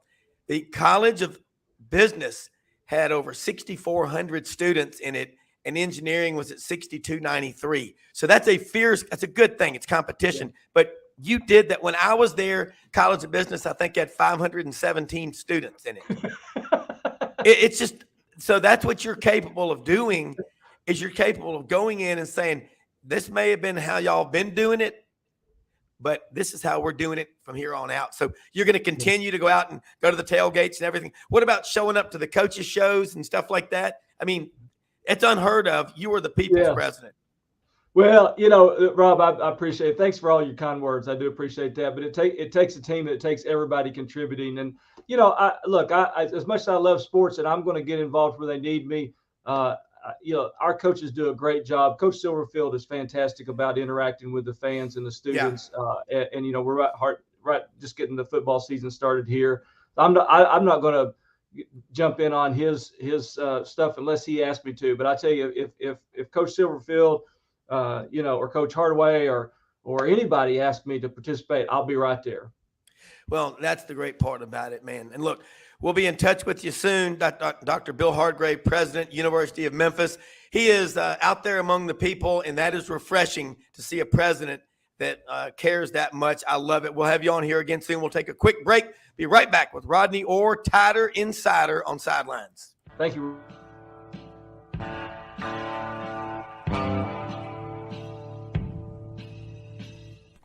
Red River Ford and Toyota, located in Wynne, Arkansas.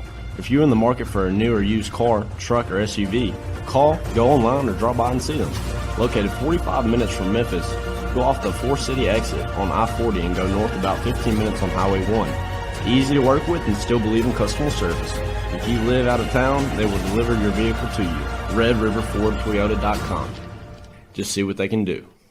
Strengthen your seed zone this spring with quality tillage equipment from House Industries. Located in Cherry Valley, Arkansas, House Industries specializes in manufacturing superior equipment that will minimize your downtime and keep you working in the field. To ensure the highest quality control, all design, fabrication, and testing takes place in a 99,000 square foot manufacturing facility located right here in the heart of the Delta.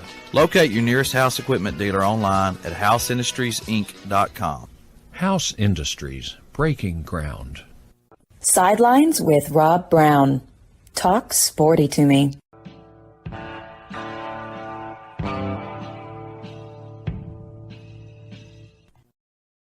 Rob Browne back here with you. Great stuff with Dr. Bill Hardgrave. I mean, and he's right. You've got to get out there and support the university in any way that you can. If you're going to get into one of the big conferences, you want to go into it. But you make the best of where you are right now. But I say it all the time. You got to support your school regardless of who you're playing. You're not going to see the other team.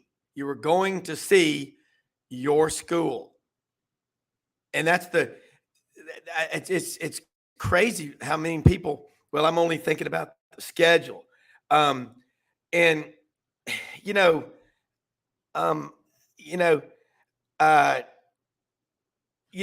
bottom line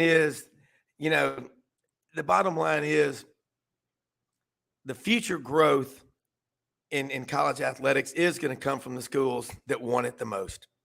And that's what you got to have. You got to be hungry. You got to be aggressive, but you got to support your school regardless of who you're playing. And let me just say this, make sure. No disrespect to the Samuel Ginn College of Engineering at Auburn. Just pointing out that the College of Business had exceeded it by a few students, like 75 students last year, but they're both neck and neck. I mean, it's just like, how do you want your $1 million in 20s or hundreds? They're both that good. But so make sure people in the College of Engineering know that. I just thinking about that because I don't want them to think I don't like them. I love them.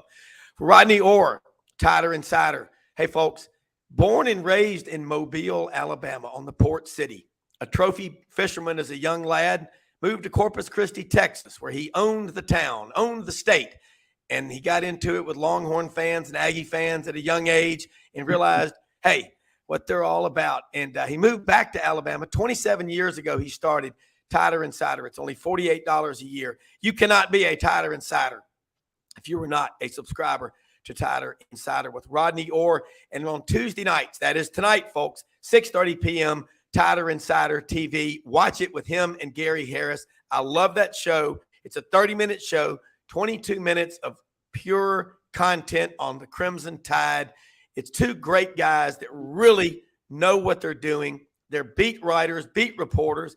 They go out there and they get the stories. They're not flying over. This is not flyover country. This is red meat, Crimson Tide information. Rodney, man, college football is here. It's Tuesday. My days are kind of messed up since yesterday was a holiday for most people, except the rice farmers and people over here in Arkansas. For sure it wasn't. But you got Texas coming to town. Well, there won't be any big yarns or embellishing going on here, but it's going to be a big one Saturday at Bryant-Denny Stadium. All eyes in America will be focused on the Tide and the Longhorns. And you were right all along about Jalen Milroe, as Roman Harper says, in Nick we trust. Well, I mean, I think, like you said, this game Saturday night versus Texas will tell us a lot more about Milroe, but also about the entire offense. I think this team, I think it's like I said, Rob, I mean, let's just be honest. Middle Tennessee's a nice program. There's no doubt about that. It was a nice opening win. There's no question about that. I think Milroe performed well in the things that he did. There's no doubt about that. But they were completely outmanned, Middle Tennessee. I mean, we're going to find out a lot more about this Alabama team. We're going to find out a lot more about Jalen Milroe. He's going to face a bigger, faster, more athletic Texas defense that now is in their third year with Pete Kawakowski and Bo Davis on that defensive line. I was really impressed watching Texas against, again, I understand it's Rice, but just looking at them on the hoof physically and athletically on that defensive side of the ball, Rob, they've made a lot of progress. Now, it'll be interesting to see how, that battle with Alabama's offensive line. And it'll be interesting to see, to be honest with you, how both these quarterbacks kind of respond to the pressure that they're probably going to get from each defense. So it's going to answer some questions, I think, or go a ways in answering some of the questions. But I have to be honest with you. I'm a little bit surprised by the reaction to Alabama fans about, this win over Middle Tennessee State. Again, it was a really solid win, but it doesn't really answer most of the questions. Well, it's tough because you want to play a great team in your first game, but if you do and you're breaking in a new quarterback, it may not be what you want. And so the takeaways were Jalen Milroe. We know he's big. We know he's fast. And I watched, Read and React with Cole Kubelik and Roman Harper last night on the Color TV. And Cole said he talked with Zach Mettenberger, who's on the staff there at Alabama, before the game. And he said, with Jalen Milroe, you're going to get a lot of what just happened. And then what just happened? Yeah. He's that good of an athlete. But you have been on point this whole time. And folks, we're talking with Rodney Orr, Tider Insider, here on the May Veterinary Clinic report for the Crimson Tide. May Veterinary Clinic since 1964. Dr. Wayne May started it all. 2 locations, Tuscaloosa and Northport. The best veterinary medicine care anywhere. They're open every day of the week, Sundays, 3 to 5 p.m. Camp May Dog and Cat Daycare. They even have their own swimming pool. And for the old lady that lives at the end of the street that has 25 or 30 cats in the house with whiskers, they can all stay together in the connecting cat condos. But Rodney, you know what? You've been right on Jalen Milroe all along. What did you not see from him Saturday that you would hope to see in a game against, say, Texas? Well, first of all, let's say this. Let's say that he did a really nice job of hanging in the pocket for the most part. He delivered some strikes down the field. We talked about it on TiderInsider.com well before the first game that, what was happening in August camp, that he was showing a real ability to strike deep, which is great. I mean, you've got to have that. I thought his short throws were really consistent. They were sharp. He showed a really good arm in terms of getting the ball out there quickly, giving his receivers a chance to run with it after the catch and those things. That was all great. But here's one thing I would say, and I did not see him attempt one pass, an intermediate route between the hash marks. Nothing in the middle of the field that I recall. Maybe the 10 or 12-yard throws, a couple of that would have converted third downs, he wasn't accurate on. So it's more the intermediate, and I would say really intermediate's more than 10 or 12 to me. But let's say, those routes, the 10, 12, 15-yard routes, there was a few that he didn't seem comfortable on. But the short ones and the deep ones, obviously that happened really well for him. Incredible athlete. What a play on that first touchdown. That's what you see from Milroe, is just his incredible athleticism.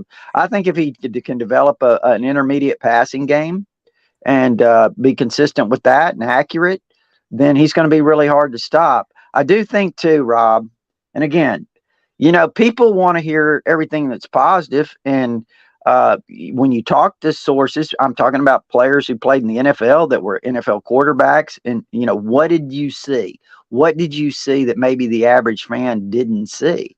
And the one thing that has been brought up since Saturday night was, first of all, Tommy Rees did an incredible job of putting Jalen Milroe in this offense in a position to be successful. They didn't ask him to read the whole field. Most of his throws were one read setup throws. Okay, a lot of those were one read setup throws. He's going to have to be able to continue to develop going through his progressions. And when that first throw is not there, he can't hold on the ball. He's got to be able to go through those progressions and find his check down, make those throws. That's one thing.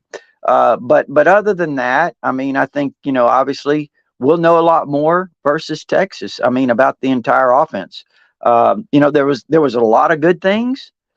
Let's be honest about that. Let's be upfront about that. But there are also things to work on.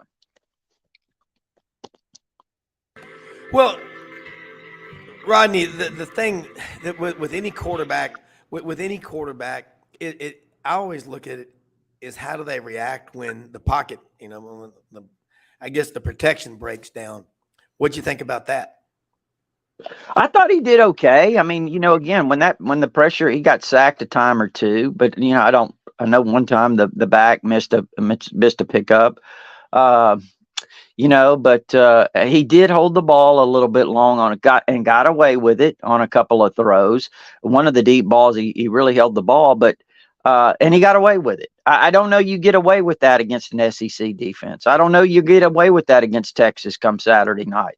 Again, these aren't criticisms, Rob.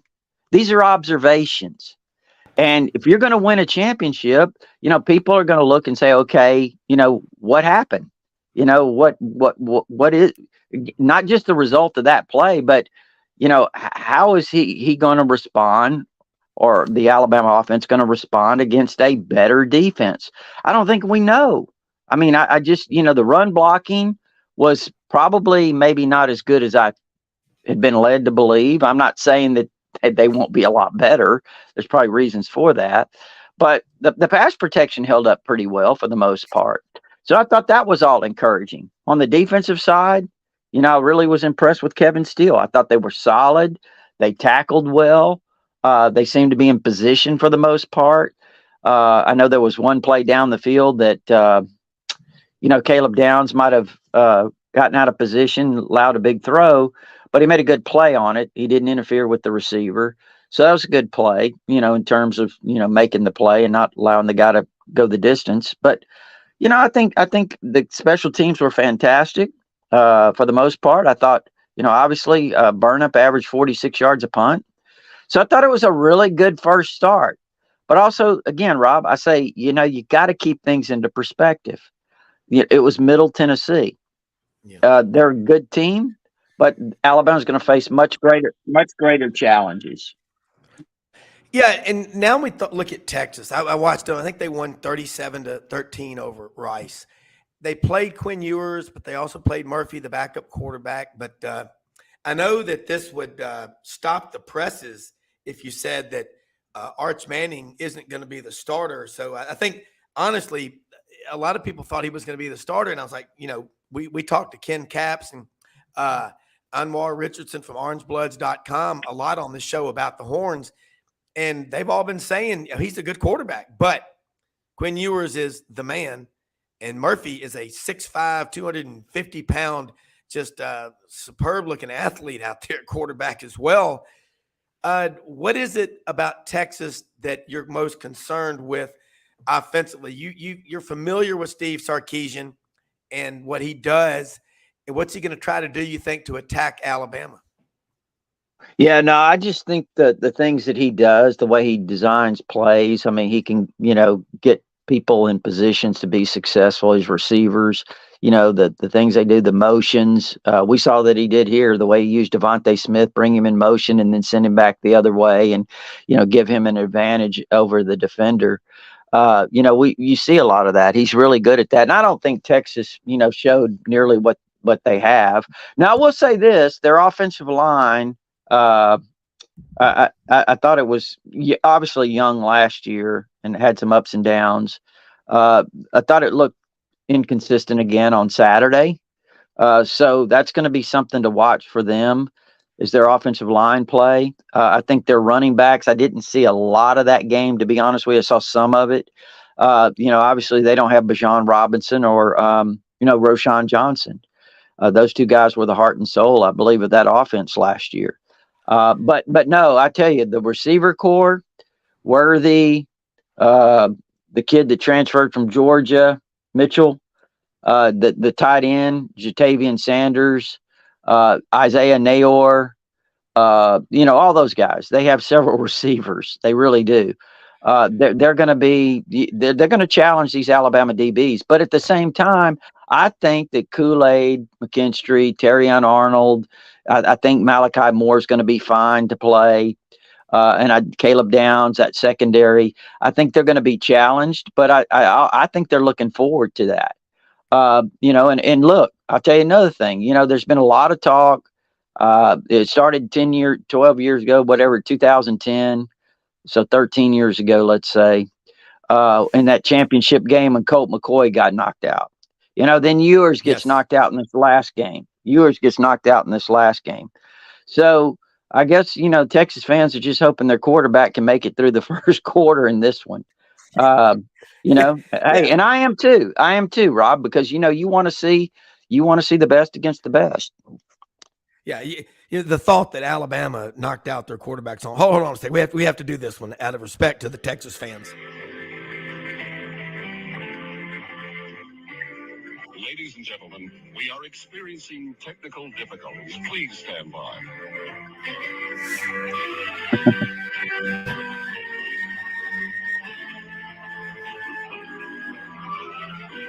And I can just. We will return to our regularly scheduled program momentarily. Please stay tuned.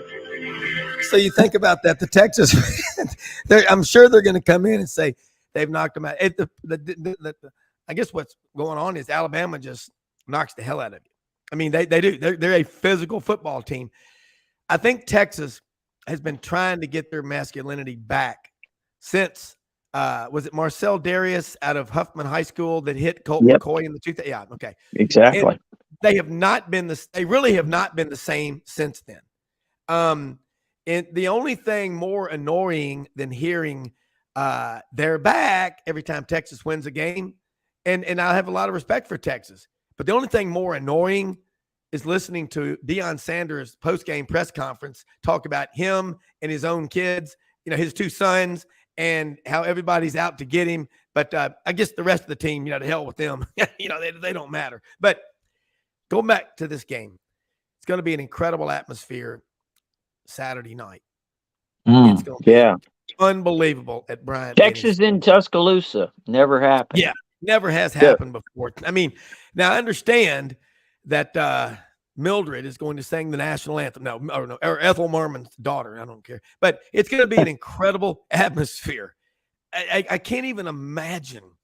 I know when Texas came in like 2015 or 16 to Oxford, I mean, it was insane.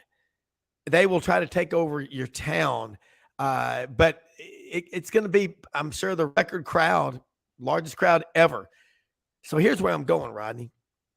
Weren't we told by the people in New York City, in the big six multinational corporations on 3 city blocks that, fan interest was declining? People wouldn't go to the games. You can stay at home and watch the game on your 12-foot screen in your man cave and drink all your cold beer without having to mess with the crowds. Did they forget something? We're social animals. We love to be around our friends.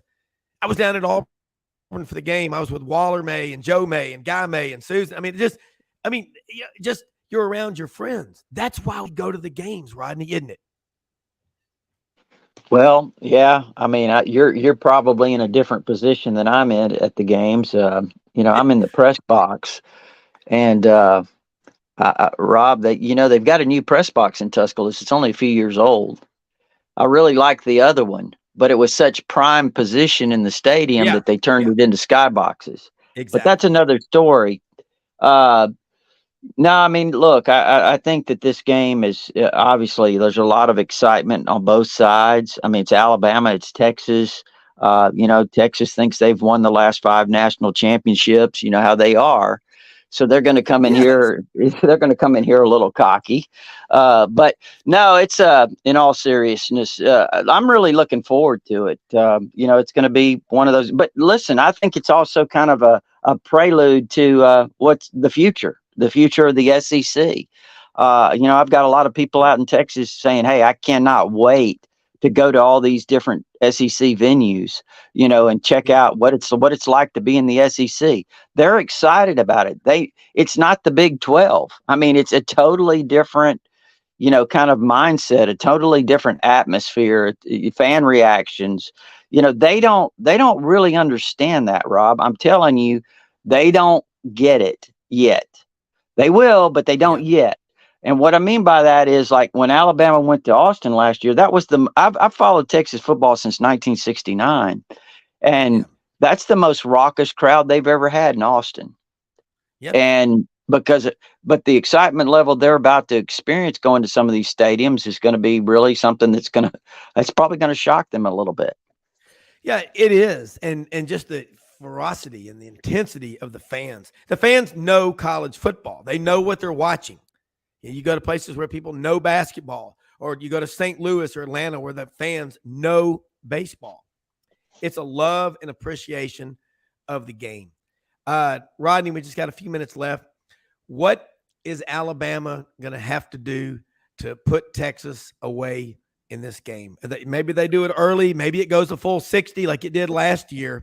But let's get your thoughts. Rodney Orr, Tighter Insider on the May Veterinary Clinic Report on this Tuesday, the day after Labor Day. Well, I could throw you a lot of cliches. It's the same stuff. It's the same stuff. I mean, really, I think defensively, I feel pretty good about Alabama going into this game. I think stopping the run is going to be really key. And I think you got to pressure Ewers. You got to because he can become erratic. And I think you've got to pressure him. I think you've got to really, this is a challenge. Like I said, Alabama defending these receivers.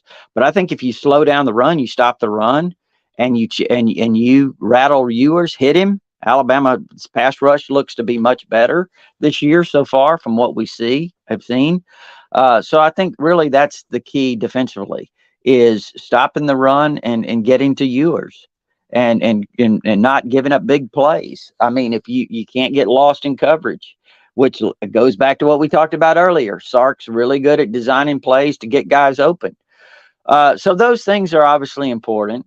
But I think offensively, what I'm going to be most interested in is Alabama's offensive line versus Texas defensive front led by Bo Davis. And I know Bo's the coach, but he's got some guys on that defensive line that really impressed me physically. And then I think the way their DBs cover. But I think that the real key is, how does Milroe handle the faster game? How does he handle the pressure? Does he get the ball out quickly, make quick decisions, get the ball to the right guy accurately? Does he not turn the ball over? If he does those things, then I think Alabama's going to be in a real good position. Yeah, it's going to be a lot of fun. Look, we've run out of time with Rodney Orr, Tighter Insider. So let me say, most often we see the face of Christ in the least among us. Folks, we live in the greatest country in the history of the world. The American people are the greatest, most kind and generous people ever. Don't ever doubt who runs this country. It is us, the people. Okay? So, Rodney Orr, Tighter Insider, tag out, let them know how they can follow you. Keep up and subscribe. Look forward to having you on next week. And as always, I learned a lot. Appreciate it, Rob. It's TighterInsider.com. It's only $48 a year, and you can get instant access with your credit card, or if you prefer, there is an address there to send a check. And it gives you all our premium information, but also our all sports forum. That's our community of Alabama fans there. I mean, it's a lot of entertainment, a lot of information, and it never really stops on TighterInsider.com. All right, man. It is great stuff. And this game's going to be big. It's already, Tuesday is just, when you have a Monday off, Rodney, it always kind of throws things off. But looking forward to it. A lot of fans, I think they'll calm down. LSU fans, it's going to be okay. Clemson fans, you'll be all right. But long season to go. If we're having the same conversation in 2 or 3 weeks with some of these schools, that's who you are. But we'll find it all out. Hey, we'll see you tomorrow. Thanks for listening. We are out of here.